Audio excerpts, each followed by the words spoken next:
محمدا عبده ورسوله أما بعد فإن خير الحديث كتاب الله وخير الهدي هدي محمد صلى الله عليه وسلم وشر الأمور محدثاتها وكل محدثة بدعة وكل بدعة ضلالة وكل ضلالة في النار. أعوذ بالله السميع العليم من الشيطان الرجيم.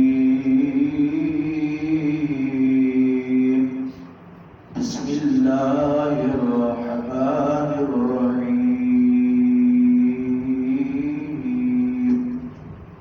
ما أريد منهم من رزق وما أريد أن يطعمون إن الله هو الرزاق ذو القوة المتين. قال الله تعالى إن صلاتي ونسكي ومحياي ومماتي لله رب العالمين. اللهم صل على محمد وعلى آل محمد كما صليت على إبراهيم وعلى آل إبراهيم إنك حميد مجيد. اللهم بارك على محمد وعلى آل محمد كما باركت على إبراهيم وعلى آل إبراهيم إنك حميد مجيد.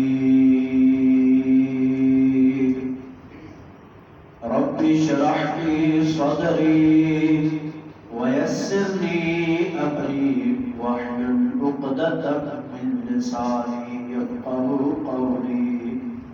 رب زدني علما رب زدني علما سبحانك لا علم لنا إلا ما علمتنا إنك أنت العليم الحكيم.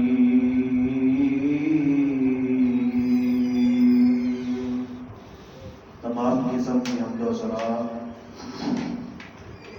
اللہ غالب اللہ کی ذات اقدس اعلیٰ اور بالا کے لیے ہے کہ جس اللہ رب العالمین نے ہم سب کو انسان بنایا، اشرف المخلوقات بنایا، اعلیٰ ترین مخلوقات کے اندر سے چنیدہ اور برگزیدہ بنایا ہے.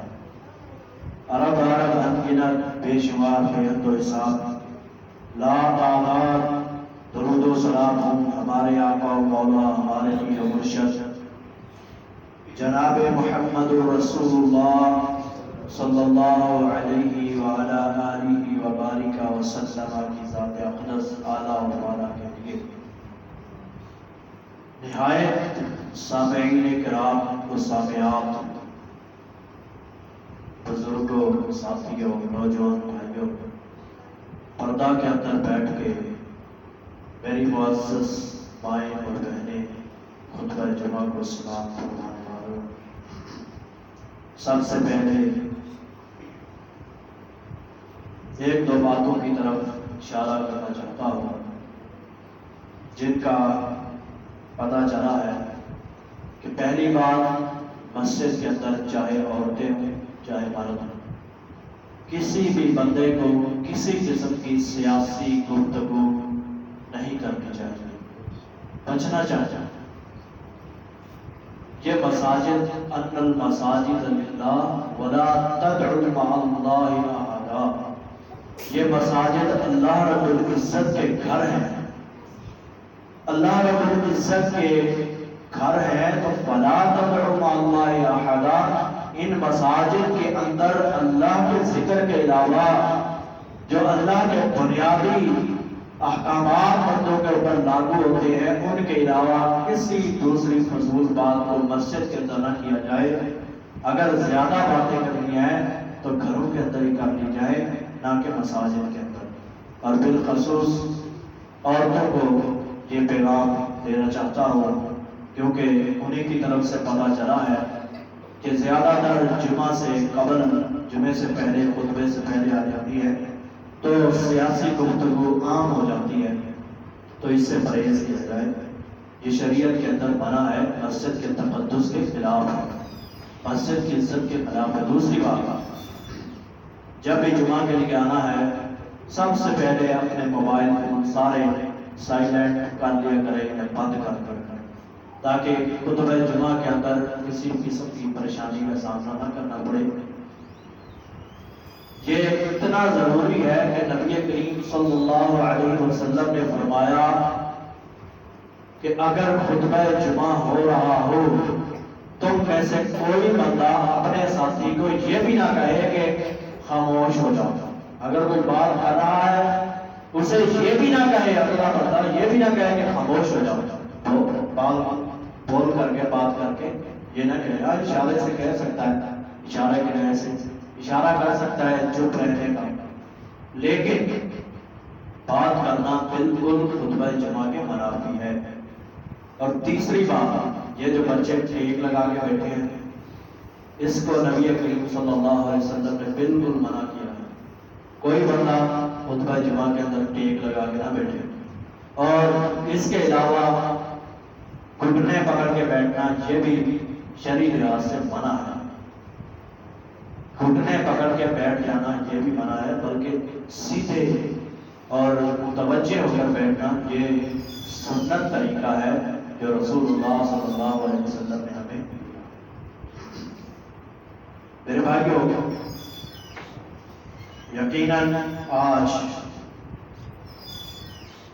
عالم عرب کے اندر انتہائی خوشی کا دن ہے کہ جتنے بھی، بلکہ عالم اسلام کے اندر لگا لیں، جتنے بھی پاکستان، غیر ممالک، جتنے بھی ملکوں سے لوگ اپنے مال کو خرچ کر کے اللہ رب العزت کی بارگاہ کے اندر حج کے فریضہ کو انجام دینے کے لیے گئے تھے، آج خطبہ حج ہے اور خطبہ حج آج دیا جائے گا۔ یقیناً یہ ان لوگوں کے لیے بڑی ہی مسرت کی بات ہے جو حج ادا کرنے کے لیے مکہ معظمہ کے اندر پہنچے ہیں، کیونکہ رسول اللہ صلی اللہ علیہ وسلم نے فرمایا جس نے زندگی میں ایک حج کر لیا اللہ رب العزت اسے گناہوں سے ایسے کر دیتا ہے جیسے کانہ ولدت امہ الحام، گویا کہ اس کی ماں نے اسے ابھی جنا، اتنا پاکیزہ کر دیتا ہے۔ تو ظاہر ہے جب بندے نے بالکل ہی پاک ہو جانا ہے، اس سے بڑی خوشی اور کیا ہو سکتی ہے کہ اللہ نے اس کے گناہوں کو معاف کر دیا۔ یقیناً یہ بڑی ہی مسرت کی بات ہے۔ اللہ تعالیٰ ہم سب کو بھی اس سعادت سے مالا مال کرے، کیونکہ ایک دن بعد عید الاضحیٰ کا دن ہے جسے عید قربان کہتے ہیں۔ مسلمانوں کے دو بڑے شعار جو خوشی کے طور پر منائے جاتے ہیں، ایک عید الفطر اور دوسری عید الاضحیٰ۔ عید الفطر جو کہ ہم گزشتہ 2 ماہ سے ادا کر چکے ہیں اس فریضے کو، خوشی کا دن تھا۔ عید الاضحیٰ یہ بھی بہت بڑی مسرت اور خوشی کا دن ہے۔ خوشی کا دن ہی نہیں بلکہ اللہ رب العزت نے اس عید کو ایک نعمت بھی بنایا ہے کہ کوئی بھی غریب، کوئی بھی مسکین ایسا نہیں ہوتا کہ جو گوشت کھانے سے اس دن کے اندر محروم ہو جائے۔ یقیناً جانور بھی خوش ہو جاتے ہیں، پرندے بھی خوش ہو جاتے ہیں، اور انسان جس کو پورا سال گوشت نہیں ملتا ان کو بھی اللہ تعالیٰ ان کے گھروں کے اندر بھی اللہ رب العزت گوشت کے پہنچانے کا سبب بنا دیتا ہے۔ تو اس اعتبار سے یہ اللہ رب العزت کی بڑی نعمت ہے۔ ہم بڑی تگ و دو کرتے ہیں، بڑی کوشش کرتے ہیں کہ ہماری قربانی ہونی چاہیے اور یقیناً ہونی بھی چاہیے، لیکن ہم نے کبھی سوچا ہے کہ کیا ہم قربانی کا ثواب، قربانی کا اجر ہم قربانی کے علاوہ بھی پا سکتے ہیں؟ ایک ہم نے قربانی کی گائے کے اندر 15 سے 20 ہزار کا حصہ ڈالا، قربانی کر دی، ہمیں اللہ اس کا اجر دے گا، لیکن ذرا دیکھیے تو صحیح، رسول اللہ صلی اللہ علیہ وسلم نے فرمایا جو بندہ بھی جمعہ کے دن مکمل تیاری کر کے، غسل کر کے، نہا کر، مسواک کر کے مسجد کے اندر سب سے پہلے آتا ہے، اللہ رب العزت اس بندے کو ایک اونٹ اللہ کے راستے میں قربانی کرنے کا ثواب دے دیتا ہے۔ ہم عید الاضحیٰ کی قربانی کی تو بڑی محنت کرتے ہیں، اس کی بھی محنت کیا کریں، یقیناً اس کا بھی بڑا اجر ہے، اور وہ تو ایک حصہ ہے کہ پورے اونٹ کی قربانی کا ثواب اللہ رب العزت دے دیتا ہے۔ اس کے بعد جو آتا ہے اس بندے کو ایک گائے یا بیل اللہ کے راستے میں قربانی کرنے کا اجر مل جاتا ہے۔ اس کے بعد جو آتا ہے اسے دمبا یا بکرا اللہ کے راستے میں قربانی کرنے کا اجر مل جاتا ہے۔ اس کے بعد جو آتا ہے اللہ رب العزت ایسے شخص کو ایک اللہ کے راستے میں مرغی قربان کرنے کا اجر دے دیتا ہے۔ اس کے بعد جو ہوتا ہے اس بندے کو ایک انڈا اللہ کے راستے میں صدقہ کرنے کا، اللہ کے راستے میں خرچ کرنے کا اجر مل جاتا ہے۔ اور جو اس کے بعد آتا ہے وہ خطبہ جمعہ کے ثواب کو تو پا لیتا ہے، لیکن ان ثواب سے اور ان اجر سے محروم ہو جاتا ہے۔ یقیناً اس کو اپنی زندگی کا حصہ بنائیں، اور یہ بھی بات یاد رکھیں کہ جو بندہ کوشش کرتا ہے کہ میں آج سب سے پہلے چلا جاؤں گا، آج سب سے پہلے صحابہ کرام کا طرز عمل آپ کو بتلاؤں گا کہ صحابہ کرام رضی اللہ تعالیٰ عنہ جس وقت انہوں نے فجر کی نماز کے وقت آنا ہے، کوشش کیا کرتے تھے صحابہ رضی اللہ تعالیٰ عنہ، کوشش کیا کرتے تھے کہ آج فجر کی نماز کے وقت ہی میں جمعے کی تیاری کر کے چلا جاؤں تاکہ میں حدیث رسول پہ عمل کر کے ایک اونٹ قربانی کا اجر اللہ کے رضا کے لیے حاصل کروں۔ فجر کی نماز کے وقت اور اشراق کے وقت، اور بعض جگہ آج بھی موجود ہے کہ کوشش کی جاتی ہے کہ ہم سب قربانی کا اجر، قربانی کا ثواب حاصل کر لیں، اور یقیناً اللہ رب العزت دیتا بھی ہے۔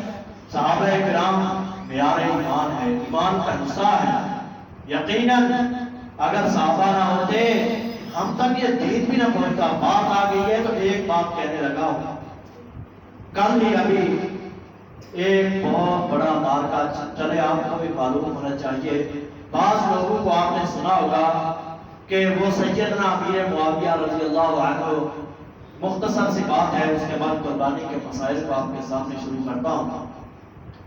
سیدنا امیر معاویہ رضی اللہ عنہ کی شان کے اوپر تبرہ کرتے رہتے ہیں، زبان درازیاں کرتے رہتے ہیں۔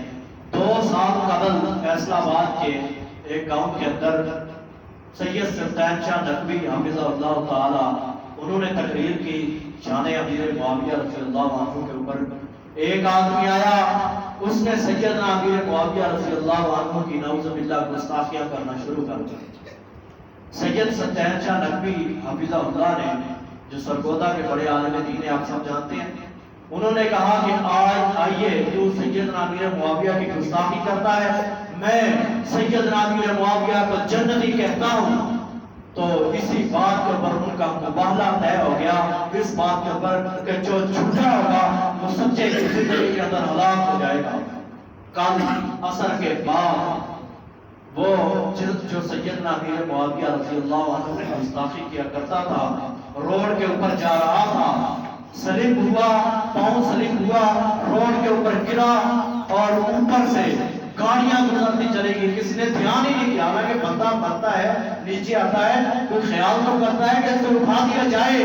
اللہ نے ایسا نشان عبرت بنایا کہ اس کے اوپر سے گاڑیاں گزرتی چلی گئی، کسی نے زحمت ہی نہیں کی کہ اس بندے کو اٹھا دیا جائے۔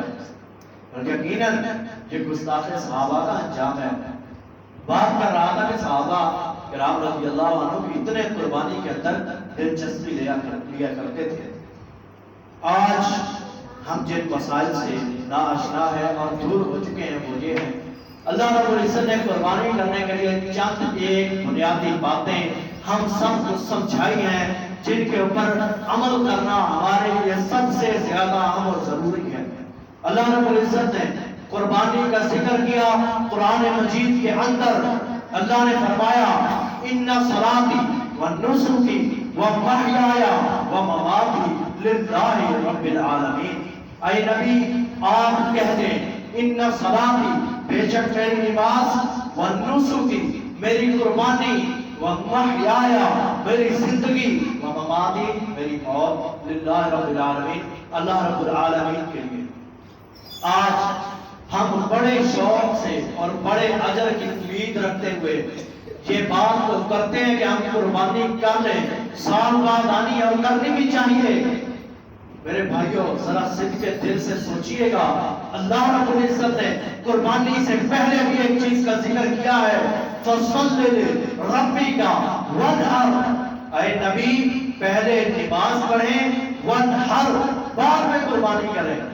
ایک بندہ بے نماز ہے، قربانیاں بھی کیے جا رہے، بات سخت ہے، سب کو بری لگے گی، لیکن حقیقت ہے ایک بندہ بے نماز بھی ہے اور یہ بھی کہتا ہے کہ میں قربانی بھی کروں۔ مجھے بتلائیں اللہ کے ایک حکم کو تو وہ توڑ رہا ہے، ایک حکم کی تو وہ نافرمانی کر رہا ہے، اور دوسرے حکم کو کہتا ہے میں پورا کر رہا ہوں۔ میرے بھائیوں ایسا نہیں ہونا چاہیے، بلکہ ہمارا طریقہ یہ ہونا چاہیے فَصَلِّ لِرَبِّكَ وَانْحَرْ۔ پہلے ہم نمازی بنے، پہلے پرہیزگار بنے، پہلے اللہ کے سامنے اپنے آپ کو جھکانے والے بنے، پھر اپنی گردن کٹانے والے بنے۔ کیا مطلب؟ پہلے نماز پڑھنے والے بنے، پھر جانوروں کی گردنیں کاٹنے والے بنے۔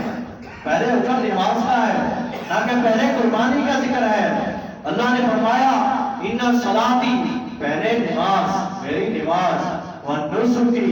بعض محدثین نے تو امام نووی رحمہ اللہ انہوں نے تو جہاں تک لکھ دیا ہے جو بندہ بے نماز ہے، نماز کو ادا نہیں کرتا، اس بندے کو چاہیے قربانی بھی نہ کرے۔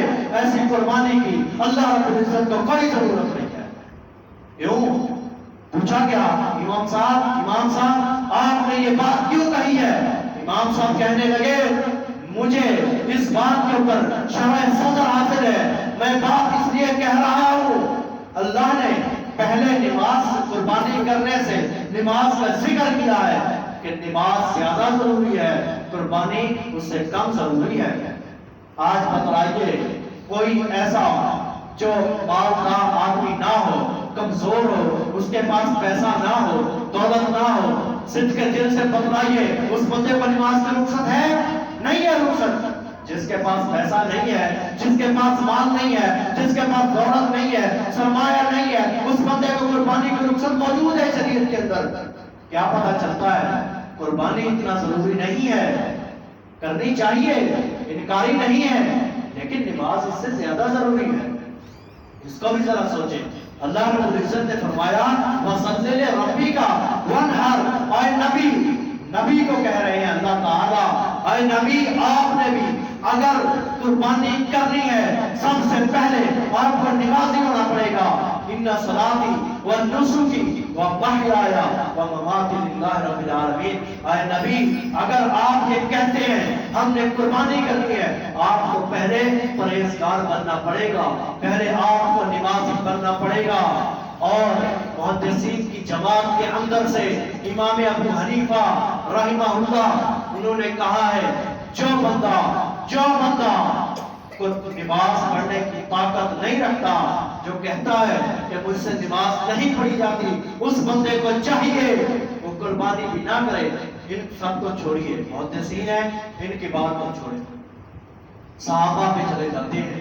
حضرت عمر رضی اللہ تعالی عنہ، حضرت عمر فاروق رضی اللہ عنہ کا دور خلافت ہے، دور اقتدار ہے، حضرت عمر کو پتا چلا قبیلہ غطفان سارے کا سارا بے نماز ہو چکا ہے اور اس مرتبہ سارے کے سارے قربانی بھی کرنا چاہتے ہیں۔ حضرت عمر بن خطاب رضی اللہ عنہ نے کہا جاؤ ان کے جانوروں کو جو ان میں قربانی کرنے ہیں پکڑ کے بیت المال کے اندر جمع کر دو، ہم ان کو قربانی کر کے غریبوں کے اندر تقسیم کر دیں گے۔ کیوں؟ سب سے پہلے نماز ہے، اگر وہ نماز نہیں پڑھتا ان کو قربانی کرنے کی کوئی ضرورت نہیں ہے، یہ شریعت کہتی ہے۔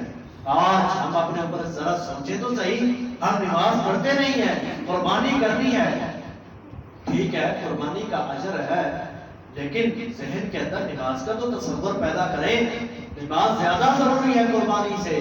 پہلے بھی کہہ چکا ہوں کہ نماز کو اللہ رب العزت نے کسی غریب، کسی محتاج، کسی بیمار، کسی لاغر سے لاغر آدمی کو بھی اگر بستر کے اوپر بھی پڑا ہے، اللہ نے کہا ہے اگر وہ بستر کے اوپر پڑا ہے وضو نہیں کر سکتا، وہ وضو کا ارادہ کر دے، اللہ اس کے وضو کو کفایت کر دے گا، تیمم کر دے۔ اگر اٹھ کے نہیں بیٹھ سکتا، لیٹا ہوا ہے، جس طرف بھی منہ ہے اس کا اسی طرح اشارے کے ساتھ، اشارہ بھی نہیں کر سکتا، زبان سے پڑھ لے، زبان سے نہیں کر سکتا، نیت ہی زبان کے اندر کر لے، ارادہ ہی ذہن کے اندر بنا لے کہ میں نماز پڑھ رہا ہوں، میں نماز کے اندر اتنا نماز کا سنگین حکم ہے۔ اور قربانی کا تو اللہ نے اتنا معاملہ سخت کہا ہی نہیں، اللہ نے قربانی کا تو یہ کہا ہی نہیں کہ جو نہیں کرے گا وہ کافر ہے، جو نہیں کرے گا اس کو یہ احکامات ہیں، اس کا تو کہا ہی نہیں۔ اللہ نے اس کو حسب استطاعت رکھا ہے، حسب طاقت رکھا ہے، لیکن نماز کو حسب طاقت نہیں رکھا، بلکہ نماز کو فرضیت کی نوعیت حاصل ہے، فرض ہے نماز، قربانی فرض ہے لیکن صاحب استطاعت کے اوپر۔ اللہ نے مالدار کے اوپر قربانی رکھی ہے، اگر کوئی ایسا بندہ ہے جس کے پاس مال نہیں ہے، پیسہ نہیں ہے، اس کو قربانی نہ بھی کرے گناہ نہیں ملے گا۔ اللہ نے قربانی کے ساتھ بعض مسائل کو رکھ دیا ہے، جو عید کے دن ناخن کاٹے گا اللہ رب العزت قربانی کا ثواب دے دے گا۔ بعض ایک اہم مسائل ہیں، جو جمعہ کے لیے آئے گا اسے قربانی کا ثواب مل جائے گا، جو پہلے آئے گا اسے اونٹ کی قربانی کا ثواب مل جائے گا۔ یہ ثواب تو بہت زیادہ موجود ہے قربانی کے، لیکن ہم نے ایک سے ہی اپنی زندگی کا اور اپنے ایمان کا حصہ بنا لیا ہے کہ ہم سال بعد 15-20 ہزار کی قربانی دے کے جنتی بن جائیں گے۔ یہ کوئی جنتی ہونے کی علامت نہیں ہے۔ پہلے نماز ہے، بعد میں قربانی ہے۔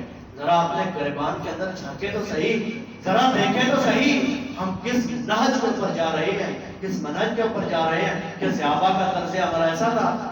اس کے بعد قربانی کرنے کے لیے ایک آدمی ہے، اس نے قربانی کرنی ہے، اس کے لیے 4 شرائط ہیں۔ قربانی کا جو جانور اس نے لینا ہے وہ چوری کے مال کا نہ ہو، حرام کے مال کا نہ ہو۔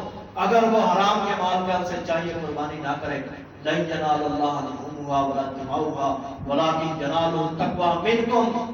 اللہ رب العزت کو ایسے گوشت کی کوئی ضرورت نہیں، ایسے بھائے ہوئے خون کی کوئی ضرورت نہیں۔ اللہ تعالیٰ تو دلوں کی پرہیزگاری اور دلوں کا تقوی دیکھتا ہے۔ نمبر 1، مال چوری کا نہ ہو، حرام کا نہ ہو، ڈکیٹی کا نہ ہو، کسی کے ساتھ فراڈ نہ کیا ہو، دھوکہ نہ کیا ہو، منڈی کے اندر گیا، جیب کاٹ کے قربانی کا جانور لے کے آ گیا، یہ کیا قربانی ہوئی؟ یہ تو حرام خوری کر رہا ہے، اسلام کا استہزاء کر رہا ہے، اسلام کا مذاق کر رہا ہے، الٹا اسے گناہ ملے گا اس بندے کو کہ اسلام کا استہزاء کر رہا ہے، اسلام کا مذاق کر رہا ہے۔ دوسری بات جو قربانی کرنے کے لیے بہت ضروری ہے، قربانی کرنے والے کا جس جانور کی قربانی کر رہا ہے اس کا مالک ہونا ضروری ہے۔ کیا مطلب؟ ادھارے پیسے اٹھائے کسی کے پاس سے، توفیق نہیں ہے، طاقت نہیں ہے، ہمت نہیں ہے، ادھارے پیسے اٹھائے قربانی کرنے، کوئی قربانی نہیں۔ اس کو جو بھی قربانی کر رہا ہے اس کا مالک ہو، اس کی رقم کو وہ ادا کر چکا ہو، ایسی قربانی اللہ کے ہاں مقبول ہوگی۔ ورنہ اللہ رب العزت نے فرمایا لا یکلف اللہ نفسا الا وسعها، اگر قربانی کی طاقت نہیں ہے ادھارے پیسے اٹھا کے قربانی نہ کریں۔ یہ شریعت کا ایک قانون ہے، ایک حصہ ہے، ایک ضابطہ ہے۔ تیسری شرط جس کو اللہ رب العزت نے قربانی کے لیے متعین کیا ہے وہ معین شرعی جنس ہو، یعنی جو اجناس پچھلی مرتبہ بھی بتایا تھا کہ قرآن مجید کے اندر موجود ہے انہی کے اندر سے کوئی ہو، چاہے بھیڑ ہو، چاہے بکری بکرا ہو، چاہے بھیڑ کا چھترا ہو، چاہے گائے ہو، بیل ہو، اونٹ ہو یا اونٹنی ہو، ان معین اجناس کے اندر سے، ان معین جنسوں کے اندر سے قربانی ہو، وہ قربانی اللہ رب العزت کو بہت زیادہ پسندیدہ ہے۔ اس کے بعد چوتھی شرط کہ اس قربانی کرنے والے کا جو قربانی کا جانور ہے عیوب اربع سے پاک ہونا چاہیے، کان نہ کٹا ہو، اندھا نہ ہو، ٹھیک ہے، اس کے علاوہ واضح کوئی زخم نہ ہو، اس کے علاوہ وہ اتنا نادر اور کمزور نہ ہو کہ اس کو چلنا ہی اس کا مشکل ہو جائے، ایسا جانور نہ ہو، ایسے جانور کی کوئی قربانی نہیں۔ اس کے علاوہ کہ عمر کا تقاضا ہو، شریف عمر، جو قرآن مجید کے اندر رسول اللہ صلی اللہ علیہ وسلم نے بیان فرما دیا ہے، لا تذبحوا الا مسنۃ الا ان یعصر علیکم، نہ تم ذبح کرو الا مسنہ، مگر دو دانتا، یعنی جو دو دانتا اس کے دو دانت ٹوٹ چکے ہیں، جسے ہم پنجابی کے اندر دوندا کہتے ہیں، اس جانور کی قربانی ہے، الا ان یعصر علیکم، مگر اگر تمہاری اوپر مشکل ہو چکا ہے، تمہیں دو دانتا مل نہیں رہا، بازار کے اندر تم خریدتے رہے نہیں ملا، پھر تم چھترے کے اندر سے 6 ماہ کی کوئی قید نہیں، تم 1 سال کا پھر چھترا کر سکتے ہو، اگر تمہیں چھترا بھی نہ ملے پھر 1 سال کا بکرا کر سکتے ہو۔ یہ شرعی حدود ہیں جو رسول اللہ صلی اللہ علیہ وسلم نے بیان کر دی ہیں۔ بعض لوگ کہہ دیتے ہیں کہ یہ جی 2 سال کا بچڑا یا 2 سال کا دوسرا یا 5 سال کا اونٹ قربانی لگ جاتا ہے، شریعت کے اندر ان قیود کی، ان عمر کا کوئی تقاضا نہیں ہے، شریعت کے اندر ایک ہی بات کا تقاضا ہے، لا تذبحوا الا مسنۃ، تم دھوتے سے نیچے قربانی نہ کرو، الا ان یعصر علیکم، اگر تمہارے اوپر مشقت پڑ چکی ہے، تمہیں دو دانتا نہیں مل رہا، پھر تم کر سکتے ہو، پھر اس میں اجازت موجود ہے۔ اس کے علاوہ رسول اللہ صلی اللہ علیہ وسلم اپنی زندگی کے اندر اونٹ کے اندر 10 حصے بھی کیا کرتے تھے اور 7 حصے بھی کیا کرتے تھے، اور گائے کے اندر 7 حصے ہی کیا کرتے تھے، اور ایک دمبا یا چھترا یا بکرا یا بکری کوئی بھی ہو، اس کو ایک ہی آدمی اپنی طرف سے قربانی دے سکتا ہے۔ اس کے بعد انسان نے جانور کو ذبح کرنا ہے، وہ کس طرح کرنا ہے؟ 4 چیزوں کے کٹنے کا ذکر قرآن رسول اللہ صلی اللہ علیہ وسلم نے فرما دیا۔ حضرت ابو ہریرہ رضی اللہ تعالیٰ عنہ کو کہا، اذا ذبحت، جب بھی تو ذبح کرے، فقطع الحلقوم، حلقوم کو کاٹنا ہے۔ وہ کیا ہے؟ کہ خوراک کی نالی، اس کو تم نے کاٹنا ہے۔ دوسری چیز، اذا ذبحت، جب تو ذبح کرے تو اس وقت فقطع الجریح، تو نے سانس کی نالی کو کاٹنا ہے۔ یہ 2 چیزیں، ان دونوں کو کاٹنا ہے، اور 2 چیزیں جو ان دونوں کو اور پوری گردن کو جنہوں نے تھاما ہوا ہے، آپ ایسے کر کے دیکھیں، ایک ہڈی اس طرف اور ایک نرم ہڈی اس طرف، یہ 2 نظر آ رہی ہیں، یہ 2 ہڈیاں، ان کو کاٹنا۔ جب یہ چاروں کٹ چکے ہیں، آپ کی قربانی، آپ کا جانور قربان ہو چکا ہے۔ اور ایک اور بات، بعض یہ کہہ دیتے ہیں کہ یہ جو پوری گردن کٹ چکی ہے، جلدی کے اندر یہ چھری وغیرہ تیز تھی، پوری گردن کٹ چکی ہے، وہ جی مکروہ ہو چکا ہے، اس کی شریعت کے اندر کوئی قید نہیں، وہ مکروہ نہیں ہے، وہ حلال ہے۔ اس نے کون سا جان بوجھ کے کاٹا ہے؟ وہ اچانک سے کٹ چکی ہے نا، اس نے کون سا جان بوجھ کے کاٹا ہے؟ مکروہ ہونے کی شریعت میں کوئی دلیل نہیں ہے۔ اس کے بعد جو گائے ہے یا بکری یا بکرا یا اسی طرح بھیڑ یا چھترا وغیرہ، ان سب کو ذبح کیا جائے گا، ان کی گردن کے اوپر چھری کو چلایا جائے گا۔ اونٹ کو ذبح نہیں کیا جائے گا، اونٹ کو نہر کیا جائے گا۔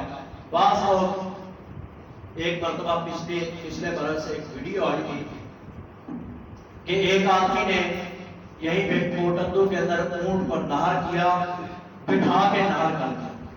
یہ شریعت کے اندر نہیں ہے۔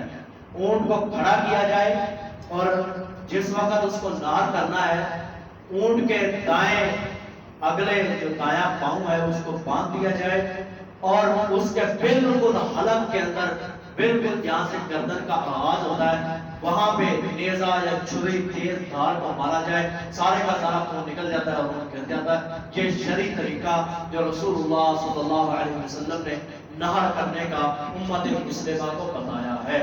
اس کے علاوہ بعض لوگ یہ کر دیتے ہیں کہ یہ چیز نہر کرتے وقت کرنے کے بعد جب اونٹ گر جائے تو اس کی گردن کو کتنی جگہ سے کاٹا جائے؟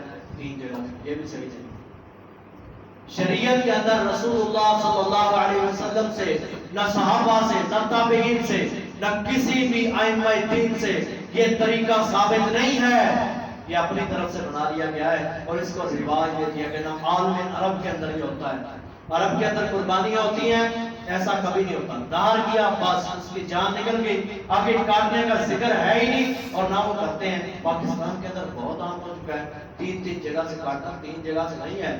نہر کا مطلب ہی یہ ہے کہ ایک جگہ سے حلق کے اندر چھری کو یا نیزے کو لگایا جائے اور وہ خود بخود اس کی جان نکل جائے گی، سارا خون نکل جائے گا اور خود بخود گر جائے گا۔ اس کے بعد رسول اللہ صلی اللہ علیہ وسلم نے قربانی کے بارے میں یہ بات بھی وضاحت کر دی ہے، عید کے دن قربانی کر سکتے ہیں، عید سے اگلے دن قربانی کر سکتے ہیں، عید سے اس سے اگلے دن قربانی کر سکتے ہیں، اس سے بھی اگلے دن، یعنی عید کا دن ایک دن ہو گیا، 11، 12 اور 13، یہ 3 دن 13 کی مغرب تک جب تک 14 کا چاند نظر نہیں آتا ہم قربانی کر سکتے ہیں۔ بعض لوگ یہ کہتے ہیں کہ ایک قربانی کا دن اور دوسرے 11 اور 12، یہ نہیں ہے صحیح، بلکہ رسول اللہ صلی اللہ علیہ وسلم نے اس بات کی واضح وضاحت کر دی ہے۔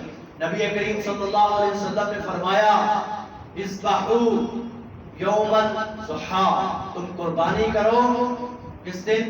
عید الاضحیٰ کے دن۔ فما بقیہ فعلیکم ثلاثۃ ایام، جو اس کے علاوہ ہے تمہارے اوپر 3 دن ہے، 3 دن بتلائیں۔ ایک تو اس کی تو ایک چیز کی وضاحت کر دی کہ تم قربانی کرو عید کے دن، عید الاضحیٰ کے دن، ٹھیک ہے۔ اس کے بعد کہا کہ تم قربانی کرو بعد ما باقیہ علیکم ثلاثۃ ایام، اس کے بعد تمہارے پاس باقی ہیں ثلاثۃ ایام، 3 دن، 11، 12 اور 13۔ ان 3 دنوں کے اندر یعنی قربانی کے مکمل اور جو شریعت کے اندر ایام ہیں وہ 4 دن ہیں، ایک عید کا دن، 3 دن اس کے بعد جو شریعت کے اندر نبی کریم صلی اللہ علیہ وسلم نے امت کو بتا دیے ہیں۔ اس کے بعد ہم جب قربانی کرتے ہیں بعض دفعہ ہم خیال نہیں کرتے کہ ہم جب قربانی کر رہے ہوتے ہیں ہم نے ایک جانور کھڑا ہوا ہے اسی کے سامنے دوسرے جانور کو ذبح کر دیا۔ رسول اللہ صلی اللہ علیہ وسلم نے اس سے منع کیا، اس کو چھوڑیے، اس سے آگے چلیے۔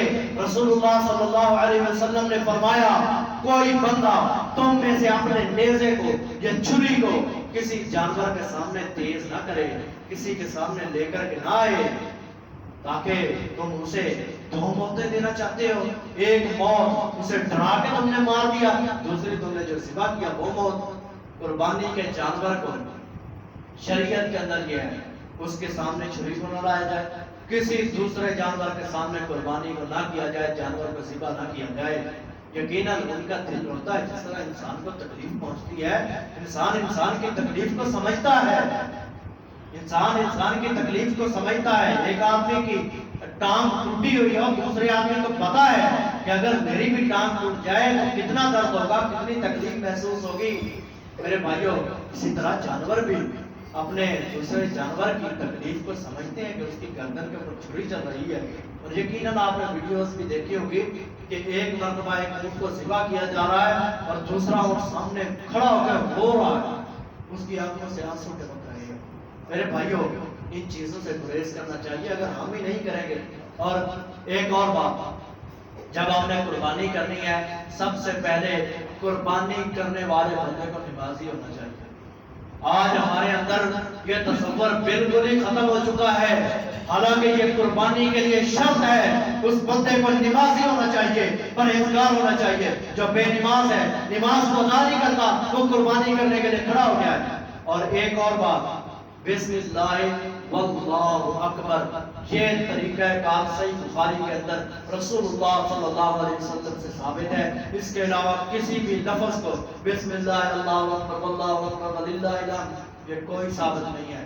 ایک ہی لفظ بسم اللہ واللہ اکبر، اسے یاد کر رہے سارے لوگ، بسم اللہ واللہ اکبر، یہ دعا رسول اللہ صلی اللہ علیہ وسلم نہر کرتے وقت یا ذبح کرتے وقت پڑھا کرتے تھے۔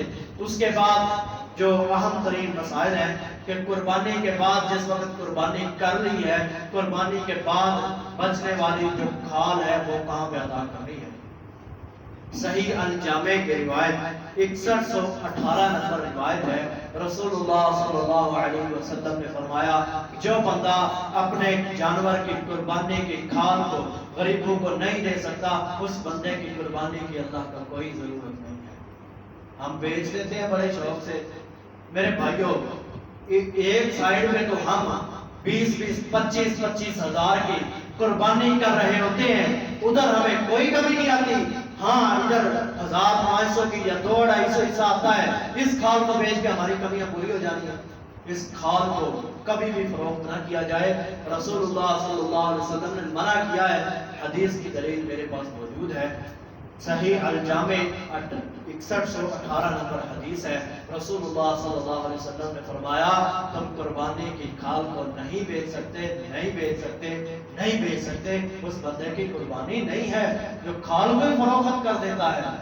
اور ایک روایت کو تو الفاظ ہیں، حسن درجے کی روایت ہے، رسول اللہ صلی اللہ علیہ وسلم نے فرمایا ایک آدمی نے قربانی کی کھال کو بیچ دیا، نبی کریم صلی اللہ علیہ وسلم نے کہا کیا تم نے قربانی کے جانور کو لے کے قربانی کر کے اسے فروخت کر دیا؟ یعنی مقصد کیا ہے کہ تم نے ایک جانور کو مکمل طور پہ اللہ کے راستے میں دینے کے لیے دیا تھا، اگر جانور مکمل لیا ہے تو کھال بھی جانور کے ساتھ ہی ہوتی ہے نا، اس کو بھی اللہ کے راستے کے اندر وقف کیا جائے، اللہ کے راستے کے اندر ادا کیا جائے۔ یہ کھال خود رکھنا یہ بھی ثابت نہیں ہے۔ اس کے بعد جو اہم ترین مسائل ہیں، ہم قربانی کے گوشت کو اپنے پاس بڑی دیر تک جمع کرنا اسے معیوب سمجھتے ہیں۔ حضرت علی رضی اللہ تعالی عنہ کے پاس رسول اللہ صلی اللہ علیہ وسلم ایک مرتبہ تشریف لائے، نبی کریم صلی اللہ علیہ وسلم نے کہا کہ یہ قربانی کا گوشت ہے جو تو نے جمع کر کے رکھا ہوا ہے، تو حضرت علی کہنے لگے نعم یا رسول اللہ، اے اللہ کے نبی جی ہاں یہ قربانی کا گوشت میں نے جمع کر کے رکھا ہوا ہے۔ رسول اللہ صلی اللہ علیہ وسلم نے پوچھا دیما یہ کس وقت سے اور کب سے رکھا ہوا ہے اور کس لیے رکھا ہوا ہے؟ کہا کہ یہ ذرا ٹیسٹ ہو جاتا ہے اور سکھا کر کے اسے رکھا ہوا ہے۔ رسول اللہ صلی اللہ علیہ وسلم نے اس وقت فرمایا تم ایک حج سے لے کر دوسرے حج تک اس قربانی کے گوشت کو جمع کر کے رکھ سکتے ہو۔ کیا مطلب ایک سال پورا ہم قربانی کے گوشت کو کھا سکتے ہیں، اس کی شریعت کے اندر اجازت موجود ہے۔ اس کے علاوہ ہم نے جو قربانی کرنی ہے اس کے گوشت کو کہاں کہاں تقسیم کرنا ہے، اس کے حصے تقسیم کرنی ہے، غریبوں کے اندر دیا جائے، ہمسایوں کو دیا جائے، غریب رشتہ داروں کو دیا جائے، ٹھیک ہے۔ ان کے علاوہ جن کی قربانی نہیں ہے دور دراز تک دیکھا جائے، جن کی قربانی نہیں ہے ان کو گوشت کے اندر شریک کیا جائے، ان کو اپنے ذبیحے کے اندر اپنی قربانی کے اندر شامل کیا جائے۔ ایک اور بات جو ہمارے اندر بڑی معروف و مشہور ہے کہ یہ چیز قربانی کرنے سے 15-20 ہزار کی قربانی کریں گے، اس سے بہتر ہے کسی غریب کو کولر لگا کے دے دیا جائے، کسی غریب کو پلیٹ لے کر دے دی جائے، اس کی گرمی ختم ہو جائے گی۔ میرے بھائیوں ان لوگوں کو جو یہ باتیں کرتے ہیں کہ قربانی کو ختم کر کے کولر لگا کے دے دیا جائے، پورا سال ان کو کولر لگانے یاد نہیں آتے، قربانی کے دنوں میں انہیں کولر لگانے بھی یاد آ جاتے ہیں، سارا کچھ یاد آ جاتا ہے۔ اس کے علاوہ ایک بات جی بندہ گیا ہے منڈی میں، کتنے کا لیا ہے؟ 10 لاکھ۔ کتنے کا بیع لیا ہے جی؟ 20 لاکھ کا۔ کتنے کا بکرا لیا ہے جی؟ 15 لاکھ کا۔ تو 15 لاکھ کے 5 لاکھ کا بکرا، 10 بکرے بھی 5 لاکھ کے لے سکتے تھے، ایک جو لیا ہے 10 بھی تو لے سکتے تھے۔ یہ آج سے زیادہ تر نمود و نمائش کے لیے ہم نے مہنگا جانور خریدنا اور اس کو فیس بک کے اوپر اور میڈیا کے اوپر عام کرنا کہ میں نے یہ اتنے کا جانور خرید لیا، اتنے کا جانور خرید لیا ہے، میرے بھائیو یہ ریاکاری کے اندر آتا ہے، اس سے بچا جائے۔ قربانی کا جانور خریدنا ہے اپنے لیے خریدو، تو اگر تم نے ایک 5 لاکھ کا بکرا خریدنا ہے تم 10 خرید لو، اس کو غربا کے اندر گوشت کو تقسیم کرو، تم ایک بکرے کا گوشت زیادہ سے زیادہ 5 لاکھ کے بکرے کا 2 من گوشت نکل جائے گا۔ اگر تم 10 خریدو گے کم از کم کوئی 4-5 من تو گوشت نکلے گا جو غریبوں کے اندر پہنچ جائے گا۔ یہ کوئی ضروری نہیں ہے، ہاں اچھی قربانی ہونی چاہیے، شریعت نے اس کی اجازت دی ہے، اچھے سے اچھا جانور ذبح کیا جائے، لیکن یہ کیا بات ہوئی کہ ہم نے 10-10 لاکھ کے بیل خرید لیے، 10 لاکھ کے 10 دوسرے چھوٹے بیل بھی آ سکتے تھے جن کا گوشت قدرے ان سے زیادہ نکل سکتا تھا، لیکن ہم اس چیز کے اوپر غور نہیں کرتے۔ ان چیزوں کو بھی سوچنا چاہیے۔ اللہ رب العزت ہم سب کو جو کچھ سنایا ہے اس کو سمجھنے کی اور اس کے اوپر عمل کرنے کی توفیق عنایت فرمائے۔ سبحان ربک رب العزت عما یصفون، سلام علی المرسلین، والحمد للہ۔